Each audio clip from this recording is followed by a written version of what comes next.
just to really be able to take the data that we got and turn it into a visual thing that you can experience as well. That's when it really starts to come true, because just saying you found data or seeing a light turn on and off or something, you know, on a LED thing is one thing. You can look at it and you can be a little bit marveled and in wonder. But when you capture the data and then you're able to actually show it and visualize it as it's happening in a way, that's where it gets a little chilling, and you start really asking more questions and thinking of more, like for me, more ideas how we chase this down and how we understand it. One of the most extraordinary things I've discovered are the people that volunteer to be the subjects. That to me has been unbelievable. The people are willing to be so vulnerable, whether they're naked or exposed in dark rooms, lights turned off, with all this equipment in the most vulnerable place that they could ever be. Terrifying, as you can see in some of the footage that we've captured. But to put themselves basically, quote, in harm's way with these ghosts, the courage and it's been extraordinary, because it is such a wide variety of people who have volunteered and have asked to be part of this. And I cannot wait to see what's going to happen in the future, because what I've discovered is that every time we do an experiment, Chad and Ross learn something. It either works or it doesn't work. If it works, they add on to it for the next experience. If it doesn't work, they throw it away. There's no ego involved. It's just, let's find the science. Let's see if this works. We're not here to just sit in the room and go, oh, I just got touched by a ghost. We want to be able to prove scientifically to the audience that's at home watching that this is really happening, that this touch is happening. And for me, this is, wow, it's like a whole new world has opened up. You know, I have to say, I'm very lucky to have found somebody like Chad. You know, there's a lot of people in the field, you know, in Chad's field, I should say, that are always curious about the paranormal, but they don't want to be in the limelight of the paranormal for, you know, criticism mostly. And for him to be open-minded enough to step in and say, hey, I'll give it a go, let alone, hey, I'll be a subject too. I think that really has opened a lot of doors for us. You know what, I gotta, on that point, Ross, when Chad decided to strip naked and experiment, it took my breath away, because the fact, the commitment, I mean, not only was he creating this technology, but he realized that he needed to experience what was going on with the subjects to be able to improve and to understand what he was actually doing. And that, I knew at that very moment that the two of you as a team was a fit made in ghostly heaven. Is there a ghostly heaven? Or is it just heaven? I don't know, right? Challenge accepted.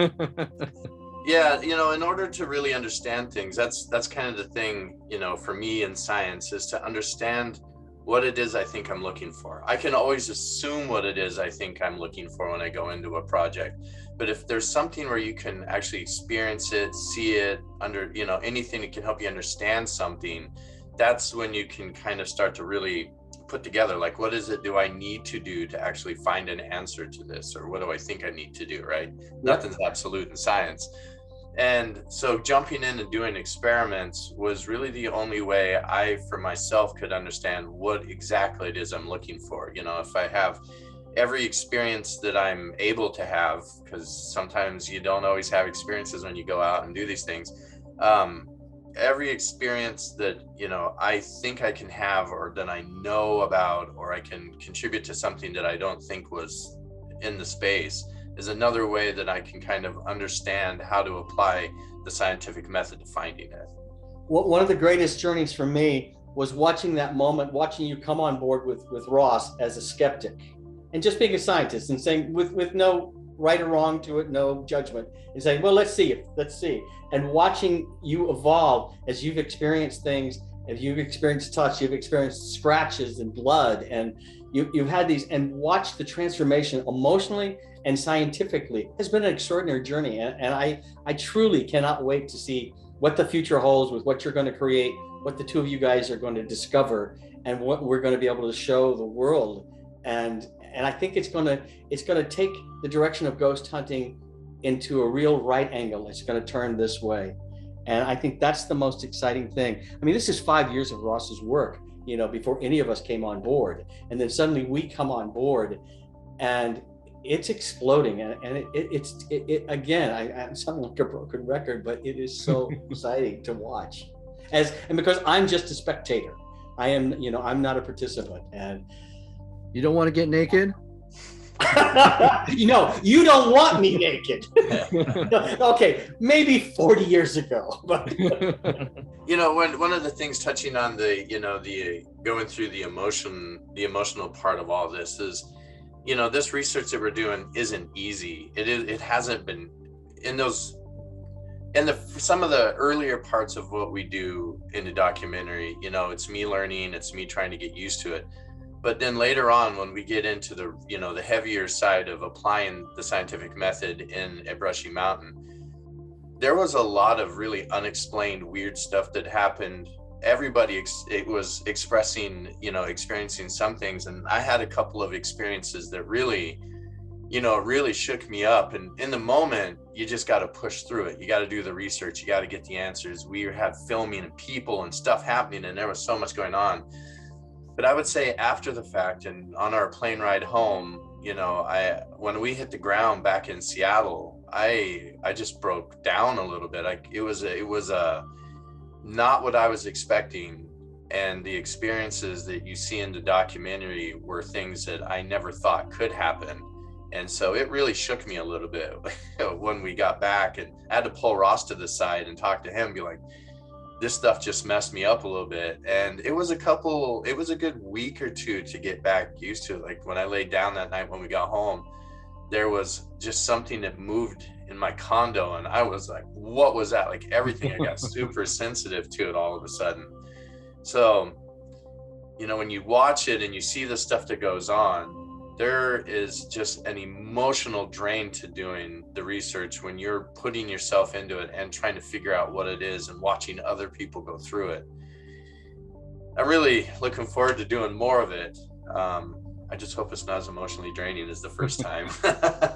And I agree with you. It was very emotional for me too. I even had my moment where I broke down and cried, seeing something happen, and I can't, apply any doubt to it, because I witnessed it from the beginning to the very end. And when you see an experiment become successful, and we're talking about the scratch, it's just like, wow, there is something to this.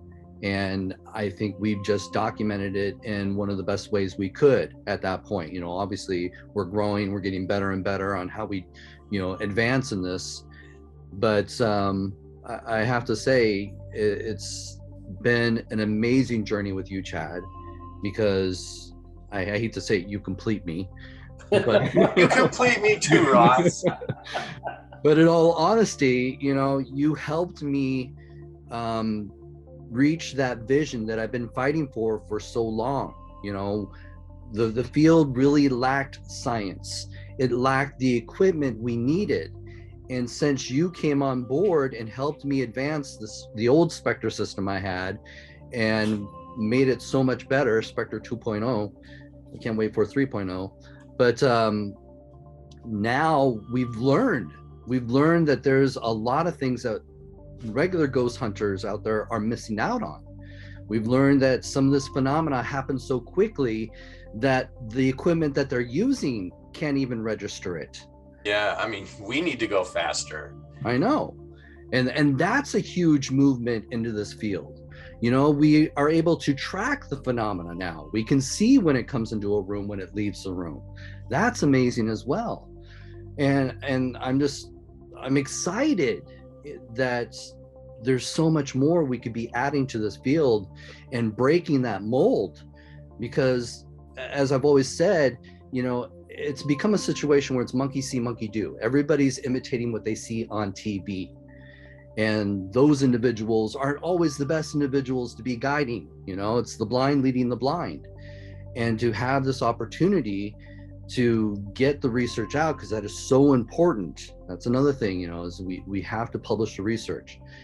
And to get that out there, and hopefully people will grasp onto it and understand that science isn't boring. It can be exciting, especially when you can validate through science these unique encounters that But we are Ross, experiencing. up till now, there's been such a limited array of tools to use. So, of course, everybody has to follow everybody, because there's only been certain things. Maybe, I don't know. As a layperson, I'm thinking maybe there's 5 or 6 devices that people use on a regular basis for ghost hunting. But what's happening is with Chad and you guys, you're expanding the field, and you're talking, different technologies, nanotechnologies, and using new computer programming and censoring things that are coming down the pike.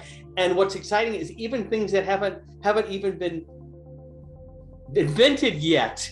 You guys are on the cusp to invent the next tool, because you'll be what you're looking for, what you're trying to find, and now that to know what you're looking for, because Einstein said nothing can be created without a thought. So now that we know the thought, what we need, suddenly I've watched your minds work, and suddenly you're finding and creating the technology to do it. And I think that in the future, the tools that are being used in ghost hunting now will seem very old, and the new tools that you guys are creating will be revolutionary. That's the hope. That's the hope. That's the dream. But on the point that you said about how you felt emotionally, the both of you guys, the experience, when I saw Nick's first journey at Brushy Mountain, he was truly terrified. I mean, this was, and what you see on the documentary is such a small part of what happened to Nick, because afterwards he was a mess. And when Ross asked him to join us again for the second Brushy Mountain, he was terrified.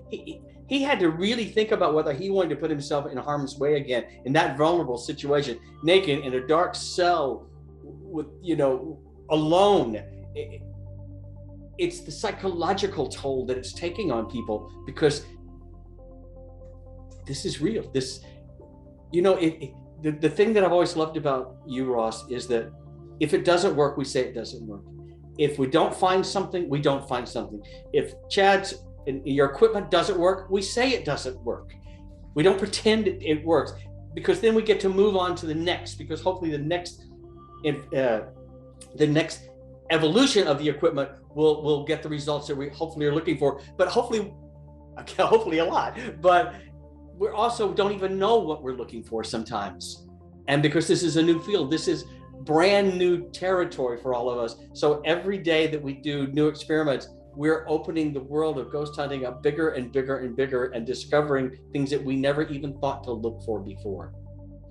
Yeah, that's a really good point, because Spectre 2.0, in some instances that we had experienced phenomena happening, was able to pick very clearly up something was there. And then other things that were experienced by some of the people, we didn't get anything on the Spectre system. And so, you could look at that in 2 different ways. You could say, well, is there something just fundamentally wrong with what we're at in the research now? We just don't know what to look for.